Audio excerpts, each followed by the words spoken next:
Good morning. Good morning. Welcome this morning.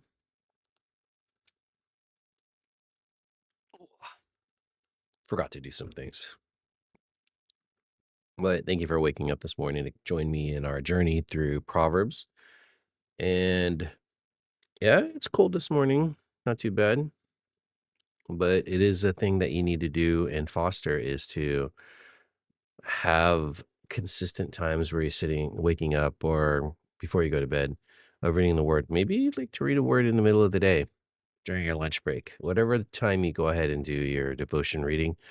Um, Make sure you be consistent, and, it's kinda like your time you set aside to meet with the Lord and to go ahead and, read and ponder the words from the Bible. It's what it is, but thank you for joining me on this journey, and we are on day 99,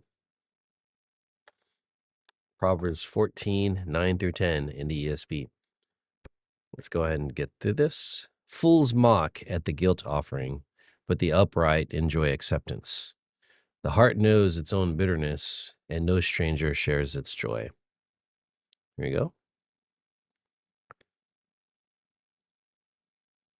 Actually, I'm just going to say fools, this is what they do, mock at the guilt offering,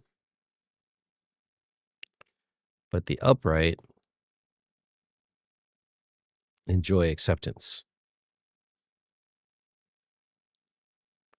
The heart knows its own bitterness, and no stranger.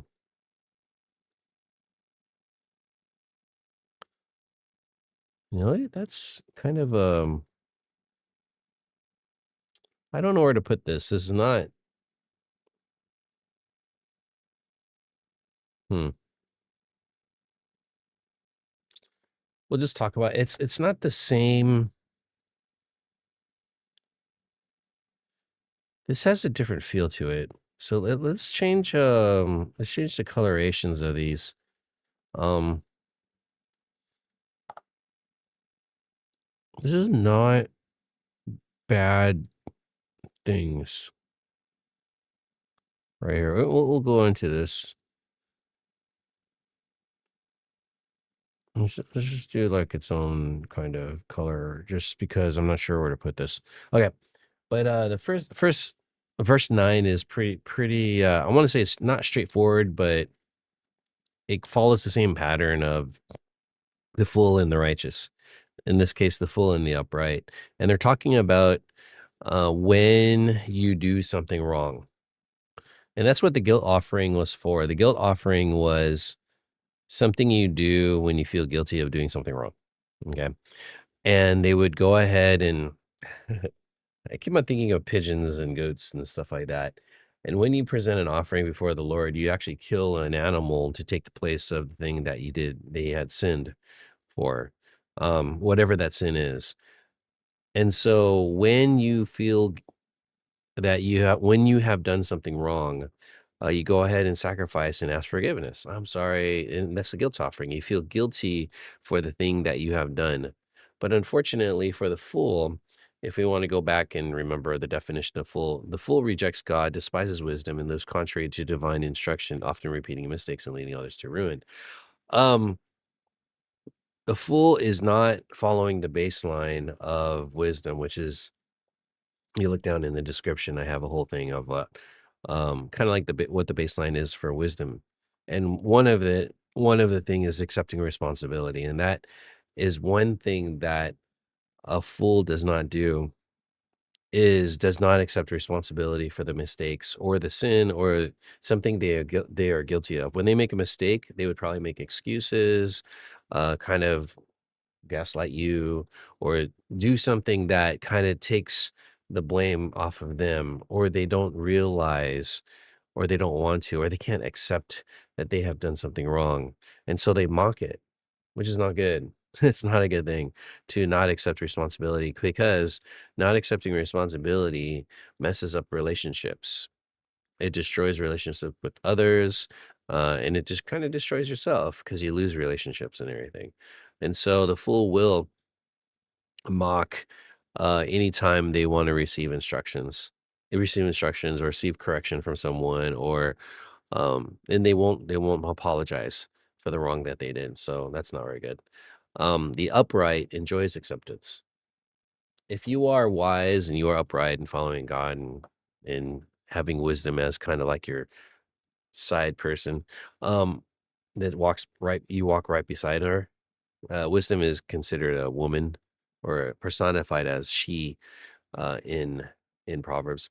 But if she's right there with you and you are upright, you are following it, and you will enjoy acceptance, as in you will be accepted for um, being responsible for your wrongdoings. It is a difficult thing to do, to accept the things that you are wrong, but it takes a very humble person to do that. And a part of following Christ is to be humble about your own situation, that you're not perfect. You're not being prideful, as in, I know it's right. It's being humble as, you know what, I know that I am wrong, and I will receive instructions and ask for forgiveness. And that is a really hard thing. And I have a hard time with that for sure. Sometimes, yeah, I want to hear some situations where I was wrong. I'm wrong with a lot of different things. And so, especially with raising my children, I come from a very when it comes to discipline, I'm the rod person. I want to hit things. Um, but that's not necessarily, you have to discipline. There's times when you do need the rod, but you don't need to do that all the time. And I think there's some ways in which I'm disciplining my children that is not appropriate. And so uh, the wife calls me out on that. It's just the way it is. Anyways, um, when I think about it, like, oh yeah, I could have did that better, or I'm being sarcastic or belittling my children or something like that. Yeah, I need to realize that myself, um, it's my mouth that kind of gets me in trouble, and because that's part of my weakness. It shows up when I interact with my children, and so I have to watch out for that. So, anyways, all right, verse 10. The heart knows its own bitterness, and no stranger shares its joy. It says, this idea of your own emotions, and actually, and this is just a reality check about your own life. And the heart is your inner person. This is their inner being and the things that you do. And bitterness is let me read. What is bitterness in the Bible? What is oops? Well, that's what a spiritually toxic emotion characterized by deep-seated anger, resentment, hostility, often stemming from unjust treatment, leading to unforgiveness. Okay, hard spiritual corrupt. Okay, um, when you are angry, when you have unjust thoughts, when your heart is going in the wrong, it knows. You know it. You know it. The heart knows it. And the heart responds. It's like your emotions are responds to your situations that you go through. And it is difficult to not react to certain situations and everything, especially in anger, or someone's mocking you, or whatever it is, whatever that bitterness is, um, the heart knows it. And it's your inner world that um kind of is affected by that. And the wise person understands that you have an inner world that you have to deal with. And the second part is, and no stranger shares his joys, that you have an inner world of emotions that no one else can share. No one else can understand the things that you are going through. And that's a part of the amazingness of being an individual is that every person is a unique, special, amazing person that has feelings and things that go inside. Now, you could try to share your own pains with other people and your joys with other people, but no one is in that space with you. Someone may like right in that moment, no one's in that space with you, but you have people around you that can comfort you, console you, and kind of be happy with you in your joys and stuff like that. And they might empathize and everything like that. But in reality, you're just by yourself with your joy and your pain is just all you. But you could share it within community. But I guess it's the reality of how solitary and thinking about this idea of hive mind. The hive mind is where everyone is kind of having the same thoughts and ideas and reactions to things. But we are not of the hive mind. We may have a shared vision. That's kind of the closest we could have of a hive mind. Or when you're married with someone, it feels like you're inside each other's head at times. But the reality is you're just by yourself, and that's the reality. It is a very lonely place out there. But you can find solace in knowing that God knows you and your emotions and everything that you're going through. That is a thing as an individual living in the world. And I do say that we are built as creatures of community. Our very being is we want to be in relation, and that's very important. And I don't know if it's in the God, but we do die alone, as in when we have the experience of the death. People may be around us to share in that moment of when we pass on, but the feeling and everything and the experience is ultimately ours. Um, is this an existential kind of thought? What does it mean to have an existential? What does it mean to have an existential? What does it mean to have an existential thought? Grappling with fundamental question about life's meaning, purpose, and values in the world that offers no inherent answers, emphasizing individual freedom, responsibility, and creating of one's own essence through choice. Okay, one's own essence through choices. Often covered by feeling of anxiety, but also empowering individuals to live authentically. Recognizing your radical freedom and responsibility to find yourself and find significance despite life's absurd. Oh yeah, yeah. The existential thought of you being alone in the world ultimately. And my friend said, which is an interesting existential thought, and I didn't know how to examine it until now. He says, because he was going through a lot of different issues and everything, and he used to be my roommate, and he moved on. And one of the things he had to come to grips with, like, ultimately, he was really upset. Ultimately, we are ultimately alone. And no, I'm not. I'm with my wife. I have my family. I have a community and stuff like that. But reality, you are.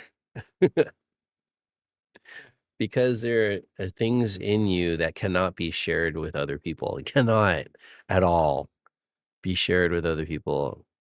You could share them by opening your mouth and telling other people about it, but they haven't experienced it through in your reality. Your reality is different from other reality. Like, I can never experience, like, birth.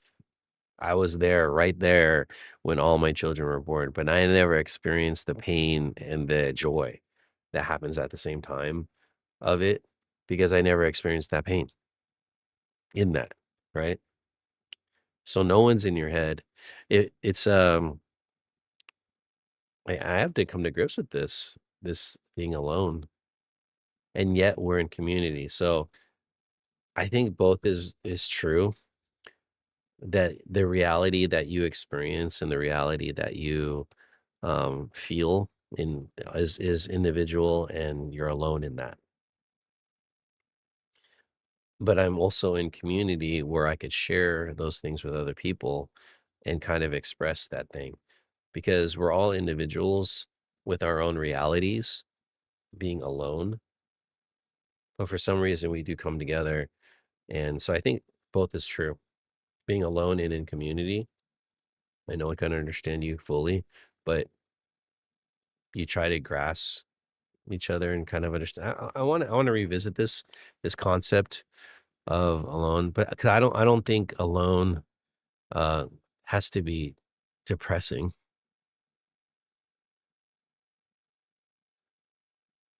You just have to realize that you have your own journey that you're going on, in your own um personal struggles and joys that you experience, and that's the human experience of being kind of alone. And there is a if you ever watched read Ender's Game by Orson Scott Card, he explores this idea through physiotrophic um connections with each other and stuff like that. This idea of that we're not truly alone, but we're actually connected, and people are gonna go ahead and do that. And so that's an interesting thought. I don't know which religion that goes through. Is it Mormon? Keep on forgetting. Um, we are still connected with each other, but no one feels those. That's interesting thought. But the hive mind, um, in there, when we're talking about the queen and the ants, they actually experience those feelings together, all together.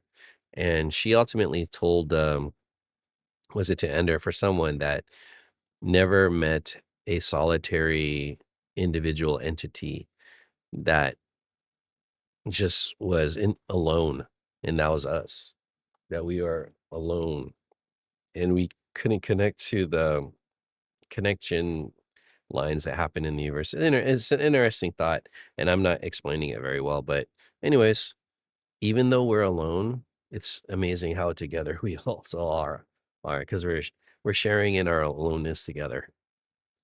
Is that what it is? Anyways, but you're joining me now, so that's amazing. So we are our own individuals, and we make the choices, and we decide whether or not we could, if we're going to interact with our emotions, and we should, and I think we should. Through our guilts, through our bitterness, through our joys, and all those things. Accept what we have. Ask for forgiveness for the things we've done wrong. Be responsible for our lives. Oh, follow the wisdom baseline that I told you in the descriptions below. Anyways, that's all I got today. A little deep today, but that's what it is. Thank you for joining me, and I'll see you guys next time. Peace.